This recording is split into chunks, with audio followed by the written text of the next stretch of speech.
Tuloy-tuloy lang sa pangarap, huwag kang hihinto. Sipagan ng mahusay, ang oras ay ginto. Basta ikaw ay masaya sa iyong ginagawa at walang tinatapakan na iba, diretso lang. Muling nagbabalik sa isip ko ang nagdaang mga pangarap ko sa buhay na di ko hinintuan.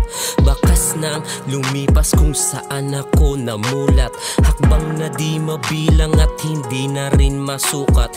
Tumaang mga balakid sa aking paglalakbay, tila unos sa pagbayo na sa akin nagpatibay at hindi magpapapigil ano man ang